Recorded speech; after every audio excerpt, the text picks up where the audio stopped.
الحمد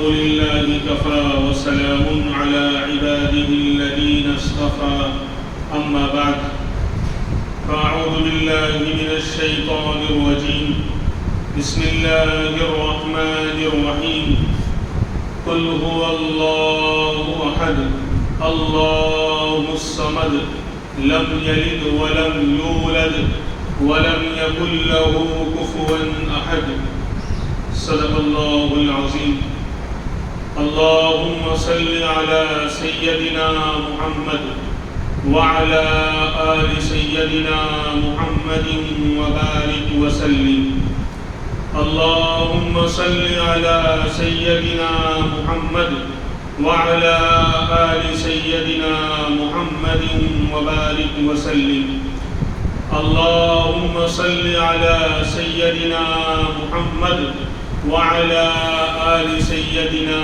محمد وبارك وسلم. جمعہ کے دن خاص طور پر پیارے آقا امام الانبیاء محمد الرسول اللہ صلی اللہ علیہ وسلم پر درود و سلام کا نذرانہ پیش کرنا چاہیے. ویسے تو ہر دن آپ کے احسانات، آپ کی قربانیاں اور آپ نے دین متین کے لیے اور ہم تک اللہ سے دین کو پہنچانے کے لیے جو غیر معمولی قربانیاں دی ہیں، جو آپ کے احسانات ہیں، اس کو دیکھتے ہوئے تو ہمیں ہر وقت آپ پر درود و سلام کا نذرانہ پیش کرنا چاہیے. بڑے ادب اور احترام کے ساتھ، عظمت کے ساتھ صرف درود پڑھا نہیں جاتا، بلکہ ایک عظمت ہے اور ایک سلام ہے. گویا پیارے آقا ہمارے خیالوں میں ہیں، ہم وہاں تک تو نہیں پہنچ پائے، روزے اقدس پر تو حاضر اللہ سب کو وہاں پہنچائے، لیکن اگر روزے اقدس پر حاضر نہیں ہو پا رہے ہیں تو اپنے خیالات کی دنیا میں گم ہو کر کوئی ایک وقت، کوئی ایک لمحہ ایسا ہونا چاہیے 24 گھنٹے میں کہ کم سے کم 100 مرتبہ بہت ہی عقیدت کے ساتھ اور بہت ہی سکون کے ساتھ، یکسوئی کے ساتھ ہم آپ کی خدمت میں جو ہے اللہم صلی علی سیدنا محمد وعلی آل سیدنا محمد وبارک وسلم. اب خطبے سے کے شروع میں ہمیشہ 3 مرتبہ پڑھتا ہوں، لیکن بہت سے زبانیں ہلتی نہیں لوگوں کی، کم سے کم ساتھ میں پڑھ لیا کریں. یعنی ہم کہاں ہیں ہم اور کہاں ہے ہمارے نبی کا مقام. اگر بہت سے لوگ اس وقت بھی نہیں پڑھتے تو بعد میں بھی کب پڑھیں گے؟ کون سا وقت آئے گا؟ اکثر تو دیکھتا ہوں کچھ لوگ ہیں تو بیچارے ساتھ میں پڑھ لیتے ہیں، ورنہ بالکل چپ چاپ رہتے ہیں، جسے کوئی لینا دینا ہے ہی نہیں. پیارے آقا سے کوئی محبت کا کوئی لمحہ ہے ہی نہیں، ورنہ جذبات اور محبت اور عظمت اور عقیدت یہ وہ چیز ہے کہ کہنا نہیں پڑتا. جس سے محبت ہوتی ہے اس کی ہر اداؤں پر آدمی مر مٹتا ہے. اس لیے درود و سلام کا نذرانہ پیش کرنا چاہیے، اور خاص طور پر جمعہ کے دن عصر کی نماز کے بعد بھی فضیلتیں ہیں. ورنہ صبح شام فجر کے بعد اور عصر کے بعد اس طرح ہم استغفار پڑھتے ہیں، اللہ سے معافی، استغفر اللہ استغفر اللہ. اگر پوری دعا یاد نہیں ہے تو یہ پڑھتے ہیں. ایسے ہی ساتھ میں اللہم صلی، جو بھی درود یاد ہو، اللہم صلی علی سیدنا محمد وعلی آل سیدنا محمد وبارک وسلم. ورنہ نماز والا جو درود ابراہیم کہلاتا ہے وہ سب سے افضل ہے، وہ بھی پڑھ سکتے ہیں. بہرحال قرآن کریم کی بہت ہی چھوٹی صورت، بہت ہی شاندار صورت اور بہت ہی عظیم مضمون کو اپنے اندر لیے ہوئے ایسی صورت جس کو سورہ اخلاص کہا جاتا ہے، اور ہم قل هو اللہ کے نام سے اس کو جانتے ہیں. یہ آپ کے سامنے تلاوت کی گئی، اس کو سورہ اخلاص کہا جاتا ہے. کیوں؟ میرے رب کا خالص اور پیور تعارف، شاندار تعارف، شاندار اللہ کی بڑائی کا جو بیان اس چھوٹی سی صورت کے اندر ہے، ایسا کہیں نہیں. اس لیے اس کا نام بھی سورہ اخلاص رکھ دیا گیا. تو اس پر تھوڑی سی آج بات ہو جائے. سورہ اخلاص ہے کیا؟ ہم سب عام طور پر الحمدللہ ہر مسلمان کو یاد ہوتی ہے. قل هو اللہ احد اللہ الصمد لم یلد ولم یولد ولم یکن لہ کفوا احد۔ تو یہ چھوٹی سی سورت ہمیں کیا پیغام دے رہی ہے؟ اس کے اندر اللہ تبارک و تعالیٰ نے اپنے بندوں کو کیا سبق دیا ہے اور کیا ہمارا رب ہم سے کہنا چاہ رہا ہے۔ تو اس کا شان نزول یعنی سورت نازل کب ہوئی؟ تو بعض لوگوں نے، مشرکین نے اور یہودیوں نے یہ سوال کیا کہ آپ اللہ کی دعوت دیتے ہیں، ایک اللہ کو ماننے کی بات کہتے ہیں، تو کم سے کم یہ تو بتاؤ وہ اللہ کیسا ہے؟ وہ اللہ، وہ ہمارا رب جس کے رب ہونے کا اے محمد صلی اللہ علیہ وسلم آپ دعویٰ کرتے ہیں، آپ دعوت دیتے ہیں جس اللہ کی طرف، یہ تو بتا دو وہ اللہ یعنی کیسا ہے، اس کی صفات کیا ہے۔ اب چونکہ کفار مکہ مشرکین وہ بنے ہوئے خداؤں کو مانتے تھے، مورتیوں کو پوجتے تھے، تو ان کے دل میں خیال آیا شاید اللہ بھی ایسے ہی ہوگا، تو بولے بتاؤ اللہ سونے کا ہے یا چاندی کا ہے؟ اللہ سونے سے بنا ہوا ہے یا چاندی سے بنا ہوا ہے؟ یعنی کیا ہے اللہ کی خوبیاں؟ اللہ کا تعارف تو کرواؤ۔ تو اس کے جواب میں اللہ تبارک و تعالیٰ نے اس سورت کو نازل کیا، اور 3-4 آیتوں میں اللہ نے جو ہے اپنا مکمل تعارف مختصر انداز میں گویا سمندر کو ایک چمچ کے اندر سمو دیا۔ اسی لیے اس سورت کو پورے قرآن کا ایک تہائی حصہ کہا گیا، یعنی اسی لیے اگر کوئی 3 مرتبہ اس سورت کو پڑھ لیتا ہے تو اس کو قرآن پڑھنے کا کے برابر ثواب ملتا ہے۔ یہ اتنی عظمت والی سورت ہے۔ اگر کوئی کسی مرحوم کے اوپر پڑھے، اللہ والوں کا تجربات ہوتے ہیں، بہت سی باتیں قرآن و حدیث میں نہیں ہوتی، لیکن اللہ والے عمل کر کے، جیسے ڈاکٹر کہ بہت سی باتیں وہ کہے گا بھائی آپ کو کتابوں میں نہیں ملے گا، میں جو کہہ رہا ہوں اس طرح کا جو بخار آیا ہے وہ اس لیے آیا ہے، میرا تجربہ ہے 40 سال کا۔ تو ایسے اللہ والے جب دین پر عمل کرتے ہیں، قرآن پر عمل کرتے ہیں، تو بہت سی تجربات، بہت سی چیزیں اللہ ان کے دل میں کھولتے ہیں۔ تو یہ لکھا ہے کہ اگر سورہ اخلاص اس سورت کو کوئی 12 مرتبہ کسی بھی اپنے مرحوم کے نام پر روزانہ پڑھتا رہے گا، 12 کا ایک نسخہ، جسے ہم دوا لیتے ہیں، ایک معمول 12 مرتبہ پڑھنے کا ایک معمول بنائے گا، تو جس اپنے مرحوم کے لیے پڑھے گا، اللہ کی ذات سے امید ہے مولانا حسین احمد مدنی رحمۃ اللہ علیہ، ہمارے اکابر میں علماء دیوبند کی شان اور آن ہے، حضرت مولانا ارشد مدنی رحمۃ برکاتہ کے والد محترم، عظیم الشان شخصیت، عظیم الشان انہوں نے قربانیاں اور کارنامے انجام دیے ہیں اس ملک سے کے اندر آزادی کے لیے، اس ملک کو آزاد کرانے کے لیے، ان کی بے شمار قربانیاں ہیں۔ تو ان کا یہ معمول اور یہ عمل ہے، وہ فرماتے ہیں کہ 12 مرتبہ اگر انسان پڑھتا رہے گا تو اپنے یعنی ثواب تو پہنچے گا اپنے مرحوم کو جس کے لیے ثواب پہنچانا چاہ رہے ہیں، لیکن اللہ اس کے حالات بھی اس کو دکھلائیں گے، خواب کے اندر اس اپنے مرحوم کا کیا حال ہے وہ بھی اللہ بتلا دیں گے۔ یعنی پڑھتا رہے، 1 دن 2 دن 4 دن 10 دن 15 دن، ضرور یہ ہوگا کہ ایک دن جو ہے وہ ضرور دیکھے گا کہ میرے مرحوم کا کیا حال ہے، جس کے لیے پڑھنا چاہ رہا ہے، جس سے بھی کیا کہتے ہیں وہ ملنا اور ملاقات کرنا چاہ رہا ہے، اللہ خواب میں اس کے حال اس کے سامنے جو ظاہر کر دیں گے۔ 12 مرتبہ الگ الگ یعنی پڑھتا رہے معمول بنا کر، تو انشاءاللہ یہ بات ہوگی۔ بہرحال تو اس کے اندر اللہ کا تعارف کروایا گیا، فرماتے ہیں قل هو اللہ احد، اے پیغمبر صلی اللہ علیہ وسلم آپ فرما دیجئے، آپ اعلان کر دیجئے، هو اللہ احد، وہ اللہ ایک ہے، وہ اللہ جس کے بارے میں آپ پوچھ رہے ہیں کہ اس کی صفات کیا ہیں، اس کی خوبیاں کیا ہیں، اس کے کمالات کیا ہیں، وہ سونے کا بنا ہوا ہے کہ چاندی کا بنا ہوا ہے، تو فرمایا کہ اللہ کو اور ہمارے رب کو دوسرے دنیا کے جو خدا ہیں، ہاتھوں کے بنائے ہوئے غلط خدا اور معبودان باطلہ جو ہیں، جو غلط خدا ہیں، ان پر اللہ کو مت سمجھو، اللہ کو قیاس مت کرو، اللہ کا معاملہ الگ ہے۔ قل هو اللہ احد، کہہ دو وہ اللہ ایک ہے۔ ایک ہے کا مطلب اپنی ذات میں بھی ایک ہے، اس کے جیسا کوئی اور ہے ہی نہیں، اور اپنی تمام صفات، تمام خوبیوں کے اندر بھی وہ ایک اور اکیلا ہے. اس کی جیسی خوبیوں والا کوئی اور ہے ہی نہیں دنیا میں. اس کی جو خوبیاں ہیں، اس کے جو کمالات ہیں، اس کی جو صفات ہیں، اس کے جیسا کوئی ہے ہی نہیں. آج ہم دنیا کی بہت ساری چیزوں کو جانتے ہیں.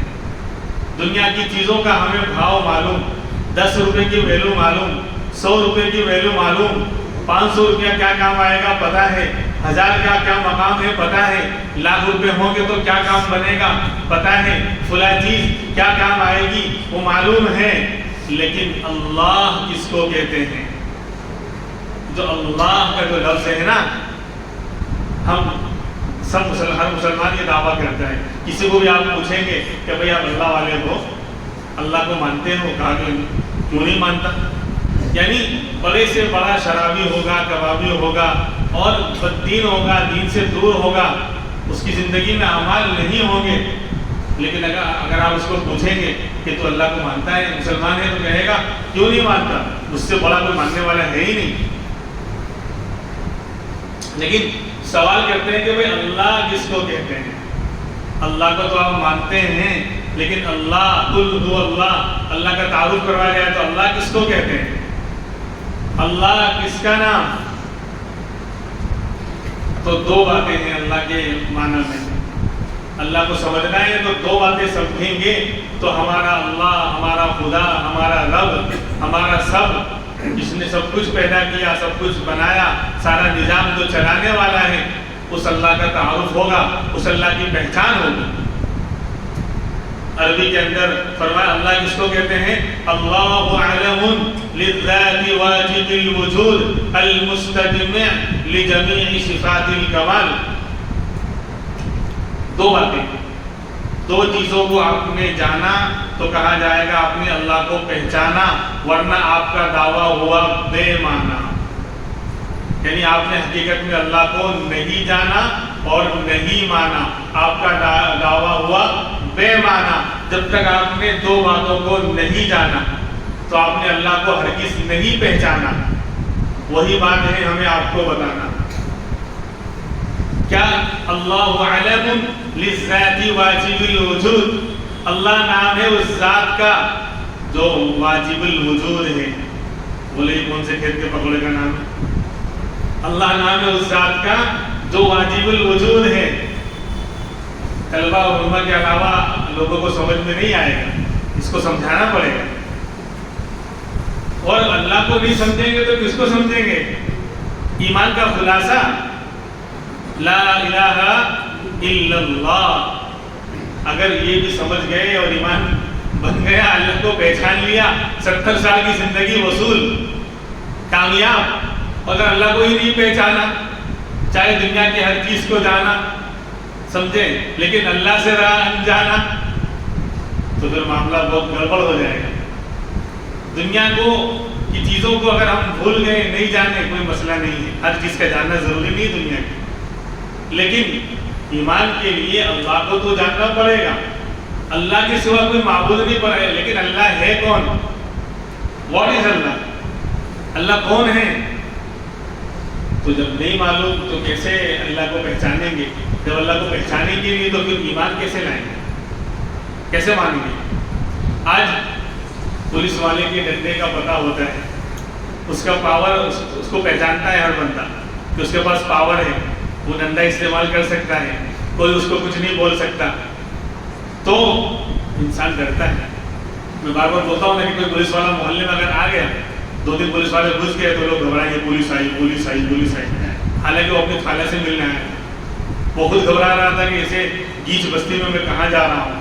لیکن سب پورے لوگ اس کو دیکھ کے گھبرا رہے ہیں کہ پولیس آئی پولیس آئی. کیوں؟ اس کا پاور معلوم ہے، اس کا مقام معلوم ہے کہ حکومت کے اندر اس کا کیا مقام ہے، وہ ڈنڈا استعمال کر سکتا ہے. تو جب ایک دنیا کے ایک معمولی انسان کی ویلو اور اس کا مقام پتہ ہوتا ہے تو انسان اس کی رسپیکٹ کرتا ہے، اس کی عزت کرتا ہے، اس کا احترام کرتا ہے، اس سے ڈرتا ہے اور اس کی بات کو مانتا ہے. لیکن آج اللہ ہی کا پتہ نہیں، آج اللہ ہی کا پتہ نہیں. اس لیے میناروں سے مؤذن بیچارہ پکارتے اللہ اکبر کہ اللہ سب سے بڑے ہیں، لیکن میں ہوں، میرے یاروں کی محفلیں بڑی ہیں بھائی، میری چائے کی دکان پر بیٹھے ہوئے جو ساری دنیا کے پی ایم کو میں اپنی جیب میں رکھتا ہوں، وہ جو میں ایسی باتیں کرتے ہیں لوگ بیٹھ کر چائے کی دکان پر، 10 روپے میں 5 لوگ چائے پی رہے ہیں تھوڑی تھوڑی کر کے. یہ عیب ہے یا خوبی ہے وہ آپ سمجھ لینا، میں کسی کو عیب نہیں لگا رہا. تو 10 روپے کی چائے پی رہے ہیں اور باتیں ہائی فائی، ایسا لگتا ہے کہ ساری دنیا کے پی ایم اور سی ایم ان کی جیب میں رہتے ہیں، جہاں سے یہاں سے نکالا اور وہاں اس کو بٹھا دیا، اس کو وہاں سے اٹھایا یہاں اس کو بٹھا دیا، کہ وہ بیٹھنے والا نہیں ہے. وہ فلاں ملک کا جو ہے نا وہ پی ایم جو ہے یا پریسیڈنٹ جو ہے نا وہ غلط ہے اور اس کا یوں ہونے والا ہے اور یوں ہونے والا ہے. تیرا کیا ہونے والا ہے؟ اپنی فکر کر. تو سب کا دنیا بھر کی چیزیں ہمیں معلوم، دنیا بھر کا بھاؤ ہمیں معلوم، لیکن اللہ کی طاقت، اللہ کی بڑائی، اللہ کی عظمت کا پتہ ہی نہیں ہے. اللہ کی عظمت، اللہ کی بڑائی کا پتہ ہی نہیں ہے. تو میرے بھائی جاننا ضروری ہے. تو میں نے بتایا کہ اللہ نام ہے اس ذات کا جو واجب الوجود ہے. کیا مطلب؟ جو ہمیشہ سے ہے اور ہمیشہ رہنے والا ہے. یہ واجب الوجود کا ترجمہ ہے. اللہ نام ہے اس ذات کا، بولو پہچاننا پڑے گا. قبر میں سوال ہونے والا ہے، دنیا میں بھی ضروری ہے، اس کے بغیر ایمان معتبر نہیں ہوگا میرے بھائی. اور مرنے کے بعد یہ نہیں پوچھیں گے کتنا بینک بیلنس جمع کر کے آیا، وہ حساب تو ہوگا آخرت میں، لیکن قبر میں یہ سوال پہلے نہیں ہوگا کتنا بینک بیلنس چھوڑ کر آیا ہے، اور کتنے کمرے میں اے سی لگا رکھی ہے، اور کتنے جو ہے فرنیچر کہاں لگایا تھا، اور بیڈ روم کہاں پر بنایا تھا، گڈ روم کہاں بنایا تھا، اور کتنے بچے چھوڑ کر آیا ہے، کیا کر کے. یہ سب سوال نہیں ہوگا. کتنی گاڑیاں تھیں اور کتنے کپڑے تھے اور کتنے شوز اور جوتے اور چپل تھی. من ربک، کیا سوال ہوگا؟ تیرا رب کون؟ تیرا رب کون؟ تو رب کو پہچاننا ضروری ہے. تو پہلا جملہ کیا ہوا؟ اس کو یاد رکھیں. اللہ کس کو کہتے ہیں؟ اللہ والا نہیں جانے گا تو کون جانے گا؟ مسلمان نہیں جانے گا تو کون جانے گا؟ اس لیے اس کو یاد رکھیں. آن لائن ریکارڈ بھی ہو رہا ہے، بعد میں بھی سنائیں. تو فرمایا پہلی بات اللہ نام ہے اس ذات کا جو ہمیشہ سے ہے اور ہمیشہ رہنے والی ہے. اس کو کہتے ہیں اردو میں تھوڑا جو ازل سے ابد تک رہنے والا ہے. جو ازل سے، ازل کہتے ہیں ماضی کا نہ ختم ہونے والا زمانہ، پاسٹ کا نہ ختم ہونے والا زمانہ، اور ابد کہتے ہیں فیوچر کا، مستقبل کا، اور بھوت کا یعنی بھوشیہ کال کا نہ ختم ہونے والا زمانہ. تو اللہ نام ہے اس ذات کا جو ہمیشہ سے ہے اور ہمیشہ رہنے والا ہے.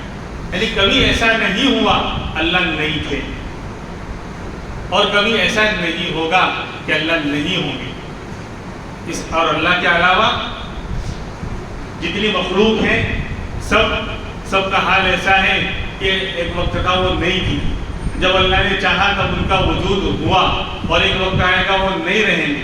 انسان ہو کہ جنات ہو کہ دریا ہو کہ پہاڑ ہو کہ چرندے ہوں کہ پرندے ہوں کہ فرشتے ہوں کہ جنات ہو، جتنی بھی مخلوق ہیں جن کو بھی اللہ نے پیدا کیا ہے، خالق نے جتنی بھی مخلوق کو بنایا اور پیدا کیا ہے پوری کائنات میں، ان کا حال یہی ہے کہ کوئی بھی ہمیشہ سے نہیں تھا اور نہ ہمیشہ رہے گا.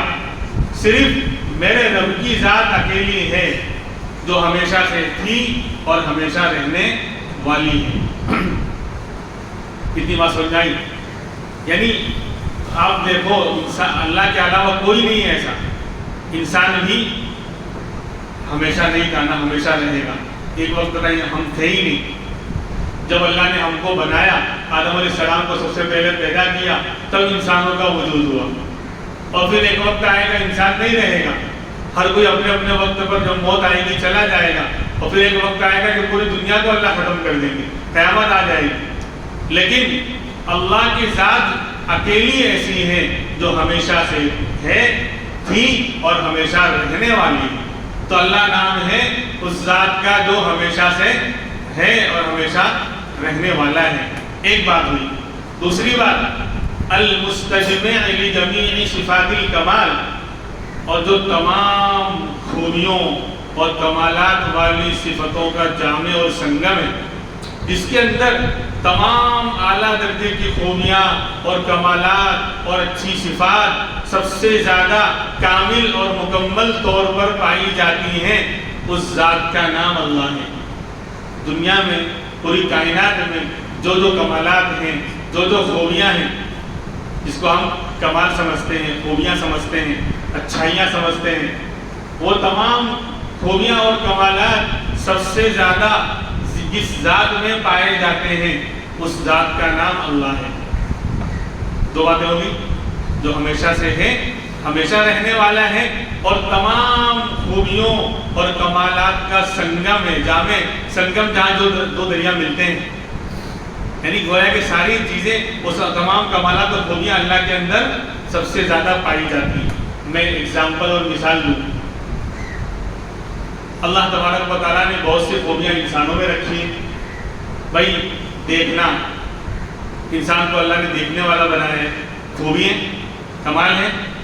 انسان کو اللہ نے سننے والا بنایا ہے، قوت سامعہ اردو میں بولتے ہیں، سننے کی طاقت اللہ نے دے رکھی ہے، یہ بھی کمال اور خوبی ہے. اللہ نے دیکھنے کی طاقت آنکھوں میں دے رکھی ہے، قوت باصرہ اس کو کہتے ہیں، تو یہ بھی خوبی ہے.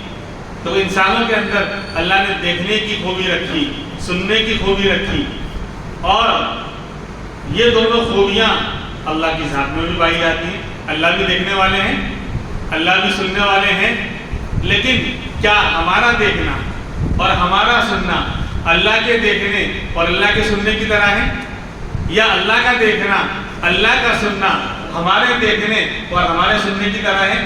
نہیں. فرق، میں آپ کو فرق بتاؤں گا.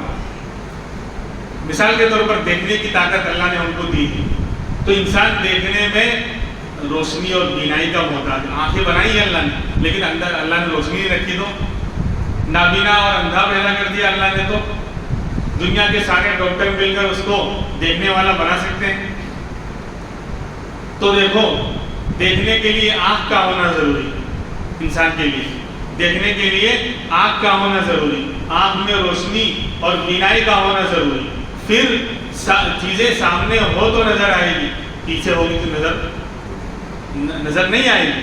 تو سامنے ہونا ضروری، پھر ایک فاصلے تک ہو تو نظر آئے گی، بہت دور فاصلہ لمبا ہو گیا تو بھی نظر نہیں آئے گی. تو چیز کا سامنے ہونا بھی ضروری اور ایک فاصلے تک قریب ہونا ضروری. زیادہ دور ہو گئی تو بھی نظر نہیں آئے گی. پھر سامنے ہو لیکن اندھیرا ہے تو بھی نظر نہیں آئے گا. روشنی اور بجلی کا ہونا، روشنی کا ہونا ضروری. تو دیکھو، انسان بھی دیکھنے والا ہے، لیکن دیکھنے میں آنکھ کا محتاج، اور آنکھ کے اندر روشنی کا محتاج، اور سامنے ہونے کا محتاج، قریب میں ہونے کا محتاج، اور پھر اجالا اور اجالے کا محتاج. اندھیرے میں نہیں دیکھ سکتا، پیچھے ہو تو نظر نہیں آئے گا، آنکھوں میں روشنی نہ ہو تو بھی نظر نہیں آئے گا. چیز بہت دور ہو گئی، سامنے تھی لیکن بہت دور چلی گئی تو بھی نظر نہیں آئے گی. لیکن کیا اللہ کا معاملہ بھی ایسا ہے؟ اللہ کا دیکھنا بھی ایسا ہے؟ اللہ کی طاقت دیکھنے کی ایسی ہے، وہ اندھیری رات میں، کالی رات میں، کالے پہاڑ پر کالی چونٹی کی چلنے کی آواز کو بھی اللہ سنتا ہے اور اس کو دیکھتا بھی ہے. اندھیری رات ہے اور کالا پہاڑ ہے جنگل میں، اور کالی چوٹی ہے. بہت بڑی بڑی چوٹیاں ہوتی ہیں، آپ کو معلوم. اتنی چھوٹی سی چوٹی، اس کا جسم جتنا چھوٹا، اس کے پاؤں کیا ہوں گے. اور اندھیری رات میں کالے پہاڑ پر کالی چوٹی جو چل رہی ہے، اس کے چلنے کی آواز ہی کیا ہوگی. لیکن جو بھی ہلکی پھلکی بہت باریک آواز، میرا رب اس کو بھی سنتا ہے. ایسا سننے والا ہے. سننے کی طاقت اور کمال اور خوبیاں اس کے اندر اس طرح پائی جا رہی ہیں. اور اس چونٹی کے چلنے سے جو لکیریں ہمیں تو نظر نہیں آ رہی، لیکن اللہ اس کو بھی دیکھ رہا ہے، اس چونٹی کو بھی دیکھ رہا ہے، اس کے چلنے سے جو راستہ بن رہا ہے اللہ اس کو بھی دیکھنے والا ہے. تو یہ ہے کہ تمام خوبیوں کا جامع اور سنگم ہے اللہ. قل هو اللہ احد، کہہ دو وہ اللہ ایک ہے. ایسی طاقت کا، ایسے کمال کا، ایسی خوبیوں کا مالک، کن فیکون کی طاقت کا مالک. کن فیکون کی کیا ہے یہ؟ اللہ نے پوری کائنات کو بنایا، آسمانوں کو، زمینوں کو، دریا کو، پہاڑ کو، چاند کو، سورج کو، ستاروں کو، اور پتہ نہیں سمندروں کی بے شمار مخلوق، بڑی بڑی مخلوق ہم اندازہ نہیں لگا سکتے. کسی بڑی بڑی یعنی ساتوں آسمان، ایک آسمان نہیں 7 آسمان ہیں، ایک زمین نہیں 7 زمینیں ہیں. آج انسان دنیا میں بہت ترقی کا دعویٰ کرتا ہے اور ہم اس پر راڑ ٹپکاتے ہیں. سائنسدانوں نے اور عجیب عجیب ریسرچ کر کے، تحقیق کر کے بولے یہ بنا دیا اور ایسی مشین بنا دی، ایسا آلہ بنا دیا، اور ترقی کرتے ہوئے بولے چاند پر پہنچ گئے. کہاں؟ چاند پر پہنچ گئے. کوئی دعویٰ کر رہا ہے منگل گرہ پر پہنچ گئے، مریخ پر. تو آسمانوں میں چاند پر پہنچنے کا دعویٰ، بلکہ وہاں آپ زمینیں خریدیں گے، لوگ وہاں رہنے جائیں گے. دنیا کے اندر نو اسپیس، جگہ نہیں ہے، اس لیے آپ جو لوگ چاند پر رہنے کے لیے پلاننگ ہو رہے ہیں. اور منگل گرہ کی جو ہے، مریخ کی جو ہے صورتحال کو چیک کیا جا رہا ہے کہ وہاں پر پانی، ہوا اور مٹی اور یعنی انسانوں کے رہنے کے لائق انتظام اور ویوستھا ہے یا نہیں، سیٹنگ ہے یا نہیں، اس کو چیک کیا جا رہا ہے. اور ہم کہتے ہیں واہ کیا ترقی کی ہے کہ چاند پر لوگ پہنچ گئے. ابھی وہ ہمارے انڈیا کا وہ سبھانشو شکلا کر کے کوئی ہے، وہ یعنی خلا میں اور فضا میں جا کر آیا ہے، یو پی کا اور لکھنؤ کا رہنے والا. یعنی چند لوگ گئے تھے اوپر، تو جا کر یعنی بولے سفلتا پوروک جو ہے اتران ہو گیا، یعنی پرتھوی پر لوٹ ہے، زمین پر یعنی کامیاب طریقے پر جو ہے واپس لینڈنگ ہو گیا.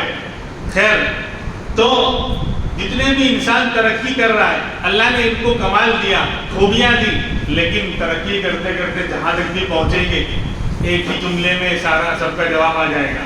ایک مخلوق تک پہنچی ہے. سمجھ رہے آپ؟ ایک مخلوق تک پہنچی ہے.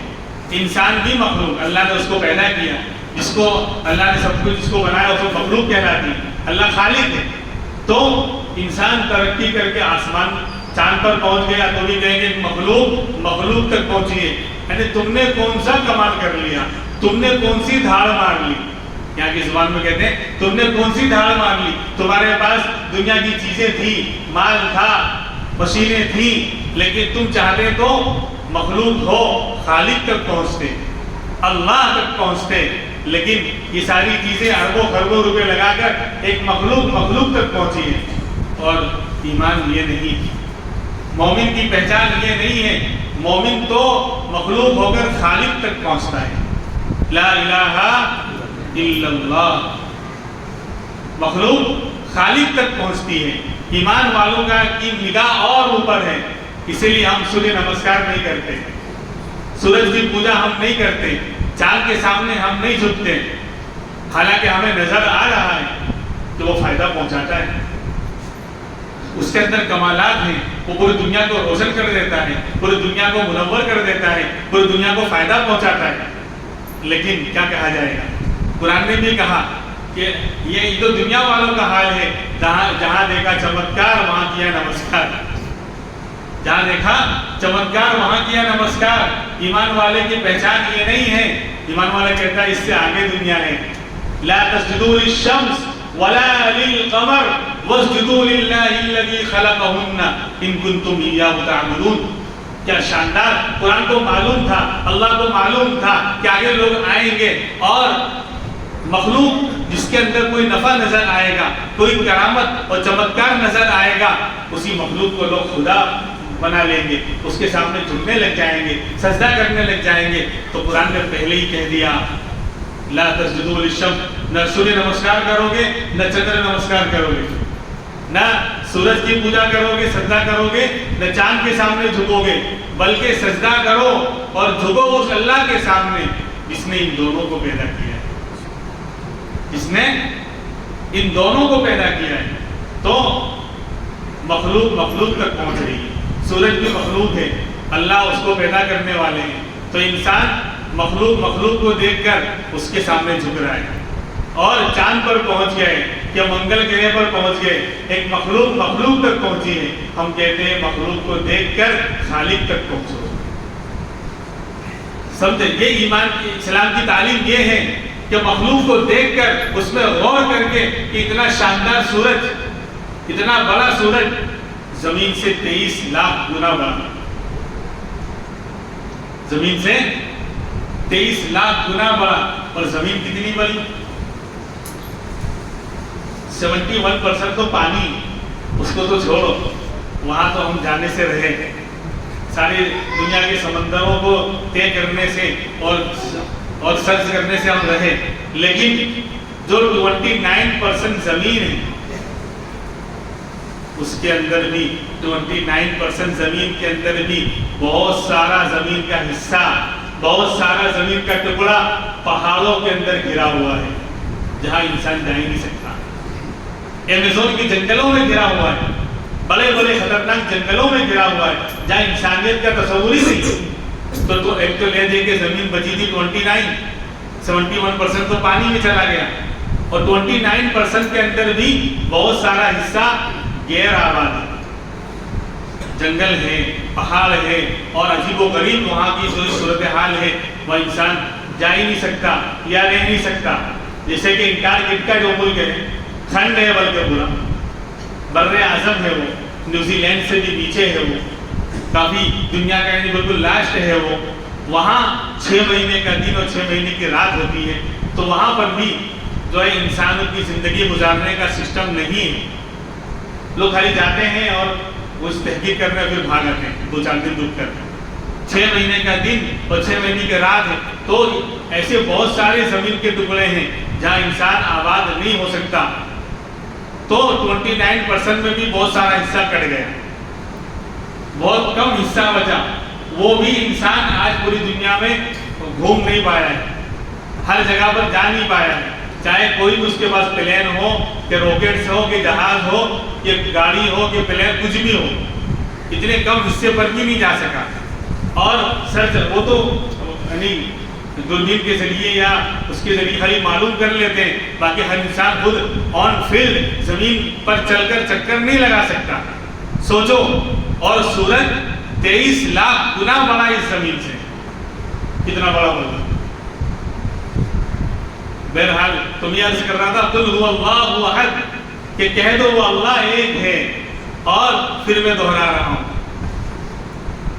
اس بات کو یاد رکھیں. اللہ کس کو کہتے ہیں؟ اللہ نام ہے اس ذات کا جو ہمیشہ سے ہے اور ہمیشہ رہنے والی ہے. ارے بھائی یاد رکھنا پڑے گا. آج کیا کھایا تھا کو یاد نہیں رہا، کوئی مسئلہ نہیں. کل کتنے خرچ کیے تھے یاد نہیں رکھا، کوئی مسئلہ نہیں. جیب میں کتنے پیسے پڑے ہوئے یاد نہیں ہے، کوئی مسئلہ نہیں. دنیا کی بہت ساری چیزیں ڈیلیٹ ہو جاویں، نو پرابلم، کوئی مسئلہ نہیں.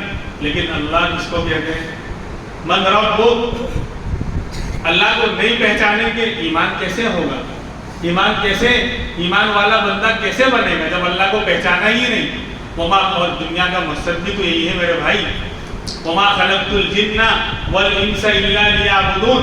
ہم نے انسانوں اور جناتوں کو اپنی عبادت کے لیے پیدا کیا ہے. مفسرین لکھتے ہیں کہ عبادت کب کرے گا بندہ؟ یعنی اپنی پیشانی کو کب جھکائے گا اللہ کے سامنے؟ جب اللہ کو پہچانے کا تب. اسی لیے تفسیر کرتے ہیں کہ لیعبدون ای لیعرفون، کہ ہم نے انسانوں اور جناتوں کو اپنی پہچان اور اپنے تعارف کے لیے پیدا کیا ہے کہ مجھے پہچانو. جب بندے نے اللہ کو پہچان لیا تو عبادت تو آٹومیٹک کرے گا. اللہ کی طاقت اتنی بڑی ہے، اللہ اتنے بڑے، اگر اللہ کی پہچان آ گئی تو کہنا ہی نہیں پڑے گا، وہ تو عبادت کرے گا ہی کرے گا. تو اصل مقصد حیات، زندگی کا مقصد اللہ کو پہچان کر اللہ کے سامنے اپنی پیشانی کو جھکانا ہے. میں تو سمجھ رہا تھا کہ یہ سورت جو ہے پوری ہو جائے گی قل هو اللہ احد، لیکن پہلی آیت پر ہی 35 ہو گیا، ہمارا ٹائم ہو گیا۔ اللہ رب العزت ہمیں اللہ کو پہچان کر اپنے ایمان کو مضبوط کر کر اللہ کی صحیح معنی میں عبادت کرنے کی اللہ ہمیں توفیق عطا فرمائے۔ وآخر دعوانا ان الحمد للہ رب العالمین۔